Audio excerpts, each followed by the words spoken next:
याच्या आधीच श्रेयासाठी यांना उद्घाटनाची अनावरणाची घाई झालेली होती. मग एवढी घाई करता का? आम्ही तर काही येणार नाही ते त्या अनावरणाला आणि उद्घाटनाला. तुम्ही काम केलेलं तुम्हीच करा. पण यांना फक्त दिखावा करण्यामध्ये एकदम आनंद होत असतो आणि म्हणून ते तसं करत असतात. आणि याचं प्रत्यंतर परत एकदा आपल्याला छत्रपती शिवरायांच्या शेंदुर्णीमधील अश्वारूढ पुतळ्याच्या उद्घाटनाच्या वेळेला आला आणि त्यावेळेला त्यांनी चांगल्या सगळ्या मोठ्या मोठ्या मंत्र्यांना बोलवलेलं होतं, सर्व जनतेला आव्हान केलेलं होतं.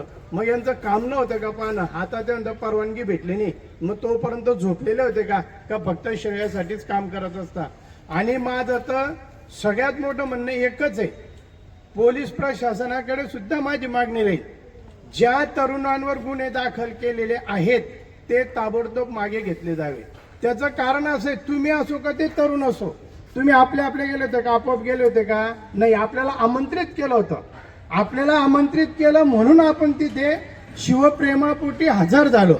नुसतं छत्रपती शिवाजी महाराज की म्हटलं का आपण जय म्हणून आपला हात वर जातो, रक्त सहसरतो, स्फूर्ती येते. मग त्यांच्या पुतळ्याचा अनावरण आपण तर आनंदाने जाणारच ना. मग जमा तुम्ही केलेला आहे, जर परवानगी नव्हती तर अनाधिकाराने तुम्ही जमा केलेला पहिल्यांदा गुन्हेगार तुम्ही. तर पोलीस प्रशासनासह सर्वांकडे माझी मागणी तीच राहील की आधी त्यांच्यावर गुन्हे दाखल करा. हे लोक काही त्यांचे आलेले नव्हते, तुम्ही त्यांना बोलवलेलं आहे. म्हणजे जर अनाधिकाराने जमवला असेल तर तो नगरपालिकेच्या मार्फत नगराध्यक्ष, सीओ आणि त्यांच्या सगळ्या टीमने केलेला आहे. म्हणून पहिल्यांदा दोषी असतील तर नगराध्यक्ष आणि सीओ म्हणून गुन्हे दाखल करणे असले तर त्यांच्यावर करा. आणि या जे निष्पाप युवकांवर केलेले त्यांचे गुन्हे ताबडतोब मागे घेत. म्हणून माझी मागणीच राहील की नगराध्यक्ष गोविंद शेठ आणि मंत्री महोदय गिरीश भाऊ महाजन यांनी सुद्धा राजीनामा द्यायला पाहिजे. कारण हा छत्रपती शिवरायांचाच अपमान नाही तर हा सर्वसामान्य जनतेच्या भावनेशी केलेला खेळ आहे आणि हा एकदा नाही 3-3, 4-4दा केलेला खेळ आहे. म्हणून माझं म्हणणं आहे की त्या दोघांनी राजीनामा द्यायला पाहिजे आणि हा कारभार अतिशय चांगल्या पद्धतीने कसं होईल याच्यावर त्यांनी बाहेरून लक्ष ठेवायला पाहिजे. आणि पुढच्या वेळेला अशा चुका होणे याच्यासाठी त्यांनी लोकांना मार्गदर्शन करावे.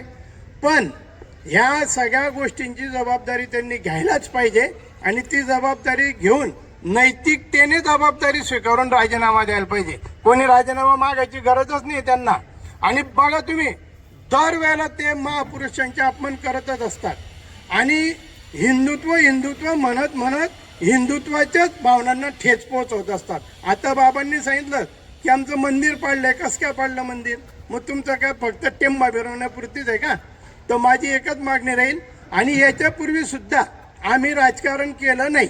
छत्रपती शिवरायांच्या पुतळ्याचं अनावरण आहे म्हणून आम्ही सर्वच जण आनंदित होतो, परंतु त्यांनी आम्हाला ओढलेलं आहे. ते काय म्हणताय की याच्यात राजकारण घुसलेलं आहे. आम्ही राजकारण केलेलं नाही, तुम्ही राजकारण करताय. म्हणून मी महाविकास आघाडी मार्फत त्यांचा निषेध करतो आणि त्यांच्या राजीनाम्याची मागणी करतो. आणि खरं म्हणजे तरी आम्ही बोलणार नव्हतो, परंतु निष्पाप लोकांना तुम्ही हाकनाक गोवताय त्याच्यामुळे आम्हाला बोलायची वेळ आली. कोणीतरी यांना आरसा दाखवायलाच पाहिजे की तुम्ही जे करताय ते चूक आहे, ते दाखवण्यासाठी आम्हाला बोल